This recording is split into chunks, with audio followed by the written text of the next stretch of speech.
चलो,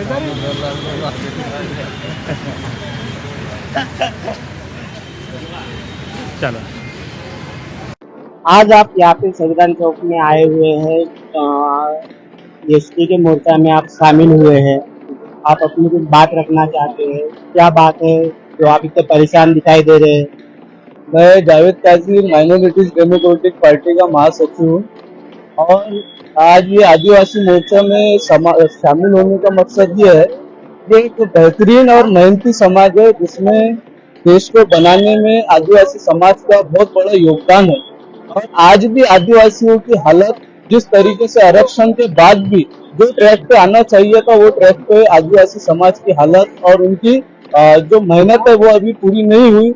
और जो बंजारा समाज है हम उसके विरोध में नहीं है, लेकिन आप अलग से अलग आरक्षण के अलग कोटे से आरक्षण मांगे, क्योंकि आदिवासी समाज में जो आरक्षण है ये इनकी मेहनत के बल पर है और आगे भी ये रहना चाहिए, क्योंकि आरक्षण बोले तो एक समाज को अच्छी जगह पे लेके जाने के अंदर, देश में योगदान देने के अंदर, समाज को बढ़ाने के अंदर बहुत बड़ा काम करता है। इसीलिए आज हम समर्थन देने के लिए आदिवासी समाज को आए। अभी कुछ दिन पहले देखा गया था नागपुर शहर में जो है कुछ ऐसा अधिकृत कार्यक्रम हुआ था माइनॉरिटी का, तो क्या कहना चाहेंगे उस बारे में? जी, ये सरासर गलत है, क्योंकि एक राजद्रोह का केस एमडीपी के कार्यकर्ताओं पे लगा।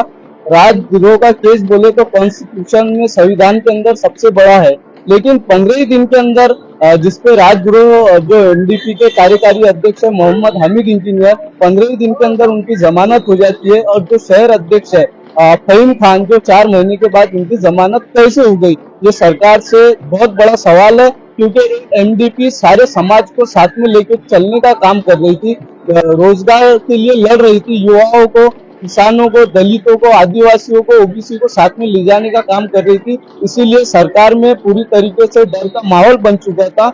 माइनॉरिटीज डेमोक्रेटिक पार्टी को रोकने के लिए ये नागपुर के अंदर और हमारे महाराष्ट्र के मुख्यमंत्री देवेंद्र फडणवीस जी की बहुत बड़ी साजिश थी, जो कोर्ट द्वारा पूरा पर्दाफाश हो चुका है कि राजद्रोह का केस लगने के बाद भी इन्हें जमानत दी जाती है। इसका मतलब इन्हें कोई ना कोई षड्यंत्र के तहत इनको फंसाने का काम हमारी महाराष्ट्र की सरकार कर रही थी।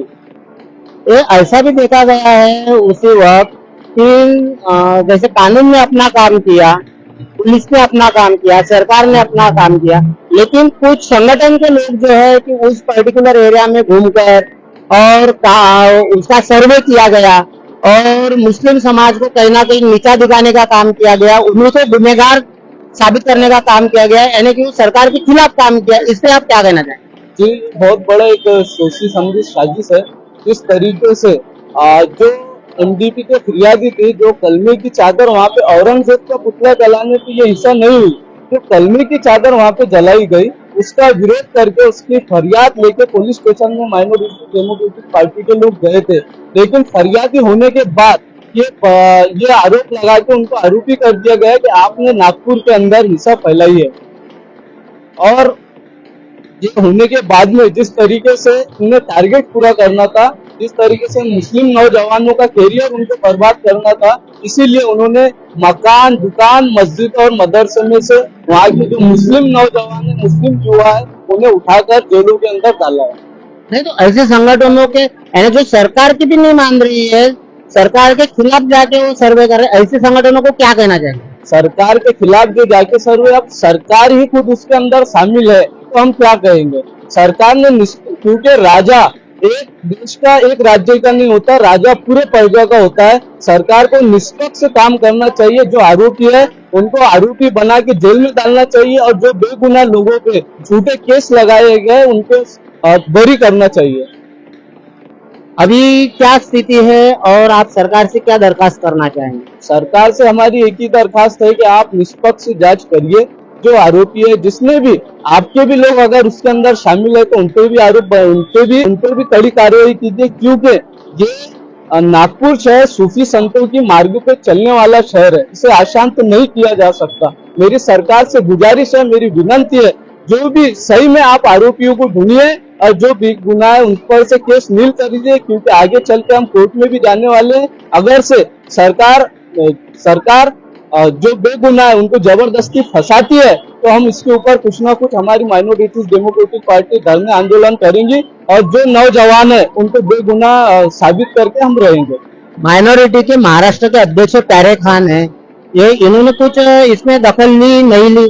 नहीं, वो बिल्कुल भी दखल नहीं दे सकती, क्योंकि वो प्यारे खान माइनॉरिटी के अध्यक्ष है, लेकिन वो सरकार के एक प्यादे है।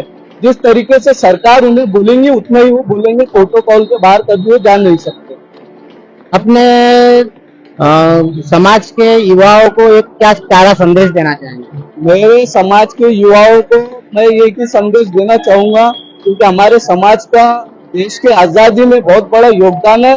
उस योगदान को बरकरार रखिए और हमारी लड़ाई देश के साथ कभी थी ना कभी रह सकती है। हमें लड़ना है तो कानूनी तौर से हमें सिस्टम के साथ लड़ना पड़ेगा। सिस्टम जो हमारे खिलाफ जो कार्रवाई करता है उसके खिलाफ हमें खड़े होना पड़ेगा और युवाओं का ज्यादा से ज्यादा सहयोग अगर से रहेगा तो माइनॉरिटीज के लोगों पे जुल्म होना जो ज्यादती हो रही है वो बंद होगी।